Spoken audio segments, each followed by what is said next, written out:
प्रदोष व्रत करने वाले को भोजन नहीं करना चाहिए। ध्यान दीजिए, फलाहार करो, उसमें भी नमक का सेवन मत करो। प्रदोष व्रत में नमक का सेवन वर्जित होता है। कारण क्या कारण होता है? उसका एक कारण माना गया नमक की वर्जितता। जिस समय पर एक नगर में एक ब्राह्मणी रहती थी, बहुत भाव से सुनिएगा, प्रदोष व्रत नमक को त्यागने का भाव प्रदोष व्रत की किताब में भी मिल जाएगा आपको, आप पढ़ेंगे तो सुना होगा आपने। एक ब्राह्मणी रहती थी एक नगर में, उसका पति नहीं था, छोटा सा बालक एक साथ में रहता, छोटा सा बालक। अब ब्राह्मण के घर की धर्म पत्नी है, ब्राह्मण कर्मकांड करने वाला, पूजन करने वाला, पाठ करने वाला, अनुष्ठान करने वाला, पूजन करने वाला, मंत्र जाप करने वाला, भगवत भक्ति में डूबने वाला। ब्राह्मण तो चले गया, ब्राह्मणी बच्चे के साथ रह रही, क्या करे वो? अकेली निवास कर रही, अकेली रह रही है। और ब्राह्मणी बच्चे के साथ भ्रमण करती रहती, घूमती, कहीं कहीं दर दर जाकर कुछ भिक्षा को मांग कर लेकर आ जाती। और भिक्षा लाने के बाद में उस भिक्षा को जब लेकर आती तो अपने बच्चे को भी खिलाती और स्वयं भी उसका पान करती। एक दिन ब्राह्मणी भ्रमण करते करते प्रदोष काल के समय पर शिव मंदिर में प्रवेश करी। प्रदोष काल के समय और शंकर मंदिर में जब प्रवेश करा, प्रदोष काल किसको कहते हैं? सूर्य अस्त हो रहा हो, रात्रि प्रवेश कर रही हो, दोनों का जब मिलन हो रहा हो वो प्रदोष काल कहलाता। दोनों का जब मिलन, सूर्यास्त हो रहा हो, रात्रि अपना चरण बढ़ाने के लिए आगे बढ़ रही हो और दोनों का जब मिलन हो रहा है वो प्रदोष काल है, वो प्रदोष का समय है। ब्राह्मणी मंदिर में प्रवेश कर, जब ब्राह्मणी मंदिर में प्रवेश करी, मंदिर के अंदर पहुंची, प्रदोष काल का समय था, प्रदोष का समय चल रहा था। और प्रदोष काल के उस समय में, प्रदोष काल के उस समय में जब ब्राह्मणी ने देखा कि कोई भगवान की भक्ति में लगा हुआ है, भगवान के रस तत्व में डूबा हुआ है। आज ब्राह्मणी के पास में कुछ पदार्थ नहीं है, अपने बच्चे का पेट भरने के लिए कुछ सामग्री नहीं है, और कुछ आस लेके वो प्रवेश करी है, कुछ आस लेकर वो अंदर प्रवेश कर जाती है। कोई ऋषि की पत्नी, कोई ब्राह्मण जन की अर्धांगिनी उस प्रदोष के समय पर शंकर का अभिषेक पूजन कर रही थी, भगवान शिव की आराधना कर रही थी, भगवान की भक्ति में डूबी हुई, भगवान शिव की आराधना में डूबी हुई है, आराधना कर रही है। ये कुछ पाने के लिए चली, ये कुछ पाने के लिए गई और इसके मन में आया कि मैं कुछ, मुझे भोजन का कोई पदार्थ मिल जाए, मुझे कुछ भोजन मिल जाए, और जब मुझे भोजन मिल जाएगा तब मैं जो पाऊंगी अपने बच्चे को भी पाऊंगी। पर जिस मंदिर में वो प्रवेश करी थी, जहाँ पर नारी पूजन कर रही थी शंकर की प्रदोष काल में, वहाँ पर पड़ी हुई कुछ वस्तु को इस ब्राह्मणी ने मांग लिया। मेरे बालक को बहुत भूख लगी है, मेरा बच्चा बड़ा भूखा है, इसके भोजन के लिए थोड़ी सी सामग्री दे दीजिए, इसके भोजन के लिए थोड़ा सा कुछ रस तत्व दे दीजिए। उसने उठाया थोड़ा सा पदार्थ, कुछ जो उसके पास में था वो दिया। जब दिया तो देने के बाद जब उसे प्राप्त हुआ और होने के बाद में जब वो मिल गया उसको, तो उसने उस समय पर उस पदार्थ को जैसे ही मुख में लिया, लेते ही कहा इसमें तो स्वाद नहीं है, इसमें स्वाद नहीं है। उस ब्राह्मणी ने बड़ा सुंदर एक संवाद कहा। घर का जो बड़ा होता है ना, घर का जो बड़ा होता है, घर का बुजुर्ग जो होता है, घर का जो प्रथम स्थल प्राप्त करने वाला, मेन कुर्सी पर अच्छी जगह पर जो बैठने वाला होता है ना, ब्राह्मणी कहती है वो कभी किसी वस्तु में ऐब नहीं देखता, मिनक नहीं निकालता। समाज के अन्नकूट होते हैं, समाज के जब अन्नकूट होते हैं महाराज, समाज के जब अन्नकूट होते हैं, बड़ी बड़ी समाजों में जब कार्तिक महीने में अन्नकूट महोत्सव होते हैं, बहुत सारा प्रसाद बनता है। जो बुजुर्ग होते हैं ना, बड़े समझदार लोग होते हैं ना, तो अन्नकूट की जब प्रसाद खाने बैठते हैं ना, उसमें नमक नहीं भी होता ना तो नहीं बोलते कि इसमें नमक नहीं है। पर जो हमने डोनेशन दिया है, जब तुम आए थे समाज वाले, तो हमने 1000 का लिफाफा दिया, 500 का लिफाफा दिया, 2000 का लिफाफा दिया, और भोजन ऐसा बनवाया। एक व्यक्ति वो जो खाकर चुपचाप चले गया, और एक व्यक्ति वो जिसने प्रसाद पर उंगली उठाई। इन दोनों को अन्नकूट की तारीख पे इनका नाम लिख लो, और अगला अन्नकूट आए तब दोनों की दशा देख लो। एक जो चुपचाप खाकर चले गया, भगवान के प्रसाद को प्रसाद मानकर, प्रभु का दर्शन मानकर लेकर चले गया, वो उन्नति की सीढ़ी पर चढ़ता चले गया, और जो मिनक निकालता रहा वो साल भर खटर पटर की जिंदगी जीता रहा।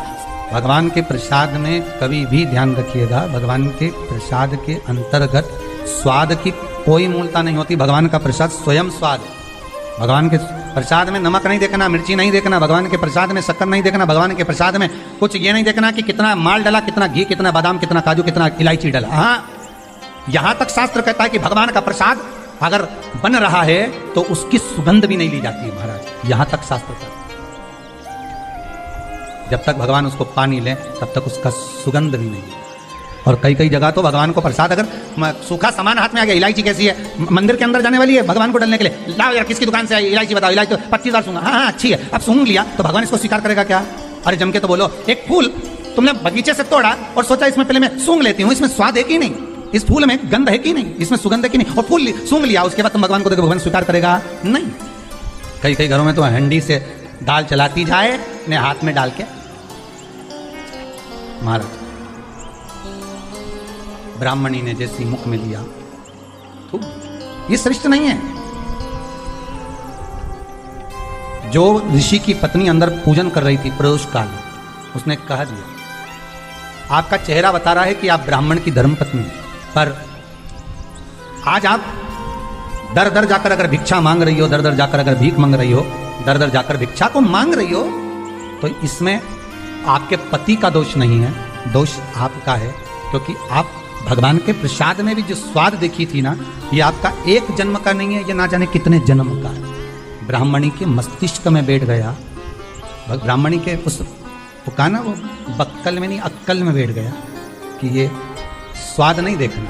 इसलिए प्रदोष व्रत के अंतर्गत ब्राह्मणी ने उस दिन से विचार कर लिया कि जैसे आप पूजन कर रही हो, जैसे आप अर्चना कर रही हो, जैसे आप आराधना कर रही हो, ऐसी आराधना, ऐसी पूजन, ऐसी भक्ति में भी करूंगी, ऐसी आराधना में भी करूंगी, अब मैं स्वाद नहीं देखूंगा। तो प्रदोष व्रत करने वाले को ध्यान रखना चाहिए कि नमक का सेवन ना करे, भोजन ना करे, फलाहार करिए, फल का आहार करिए, प्रयास करिए। और यदि आपने व्रत का ले लिया भोजन का कि हम तो एक टाइम फलाहार करेंगे, एक टाइम भोजन करेंगे, ऐसा भी कई लोग प्रदोष ले लेते हैं, तो वो बात आपकी है, आप तक रखें, ठीक है, अपने मन, ठीक है, बाबा आपकी मनोकामना पूर्ण करे, वो भी पाओगे। अरे भगवान को धन्यवाद दो कभी कभी कि तूने अच्छे घर में पैदा किया, अच्छा परिवार दिया, अच्छा पति दिया, अच्छी पत्नी दी, अच्छे बच्चे दिए, अच्छा कुटुंब दिया, घर दिया, दुकान दी, जमीन जायदाद दी, शरीर अच्छा दिया, हाथ पैर आंख नाक मुंह सब बढ़िया दिया, एक के भी निपटा के नहीं भेजा तूने।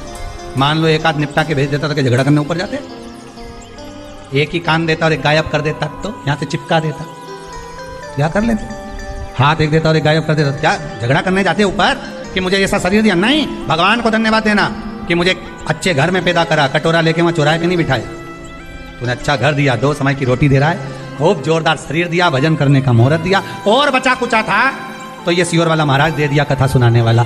शाम के समय पर प्रदोष काल में बेलपत्री के पेड़ के नीचे, चाहे शंकर के मंदिर के दरवाजे पर या शिव मंदिर में, अगर आप प्रदोष के दिन दिया लगाते हो, सोमवार के दिन दिया लगाते हो, तो ऐसा कोई व्यक्ति नहीं जिसको मेरे देवाधिदेव महादेव मेरा विश्वनाथ भंडार नहीं भरता हो, खाली नहीं छोड़ेगा, दे देगा, भंडार भर देगा, कमी तो नहीं रख सकता, ये पक्का। पर तुम करना ही नहीं चाह, 2-4 सोमवार करो और उसके बाद के तो महाराज जी हमने तो करा था, हमको तो मिला ही नहीं, 2-1 प्रदोष करा तुमने, अरे 1 साल करो, सारे दर बदर भी तो अपन ठोकर खा कर आए, इतना साल निकाला अपन ने, और 6 महीना 3 महीना 4 महीना भगवान से निवेदन तो करो, दिल से कहो तो सही, नी भंडार भरे तो बात दूसरी, एक बार बोलो तो। पर जगत के लोगों के सामने जाकर मत कहना, कहना तो देव अधिदेव महादेव से कहे। प्रदोष व्रत करने वाले को प्रदोष के दिन प्रयास करना चाहिए कि रात्रि के समय पर आधा घंटा, 10 मिनट, 20 मिनट जागरण करे। जागरण मतलब थोड़ा भगवान का भजन कर लो, भले 4-5 माताएं इकट्ठी नहीं हो तो अपन अकेले ही कर लो, अपन अकेले कम है क्या भाई, अपन कम पड़े, आराधना अकेले भी करो, जागरण करो। जब आपकी 11 प्रदोष हो जाए, 26 प्रदोष हो जाए, तब उद्यापन करो। उद्यापन 2 ब्राह्मणों को जोड़े से बुलाओ, ब्राह्मणों को जोड़े से बुलाकर उनके चरणों की पूजन कर कर, आराधना कर कर, सुंदर मंडप तैयार कर कर भगवान का, उसमें सुंदर रंगोली डालकर, मंडल बनवाकर पूजन करो शंकर भगवान की प्रदोष का। एक दिन पहले गणेश की आराधना करो, पूजन करो, और प्रदोष वाले दिन जो मंडल बनाए हैं पूजन अर्चना करने के लिए, जो स्थान दिया है उसकी आराधना करो। खीर की आहुतियाँ दीजिए 108 बार, जो ब्राह्मण आए उनके माध्यम से मंत्रों द्वारा पूजन कराकर खीर की आहुतियाँ दीजिए शिव नाम महाराज। फिर ब्राह्मणों को जोड़े से भोजन कराकर, चरणों को नमन कर कर दक्षिणा प्रदान कर कर निवेदन कर कर ब्राह्मणों से कहें, हे ब्राह्मण देवता, आप हमें आशीर्वाद प्रदान करें कि जिस प्रदोष का हमने व्रत किया है उस व्रत का पुण्य फल हमें प्राप्त हो। ऐसा ब्राह्मण चरण को नमन कर कर प्रणाम कर कर उनसे अपने मस्तक पर अक्षत छुड़वाएं, फिर नमन कर कर भोजन कराकर विदा करें।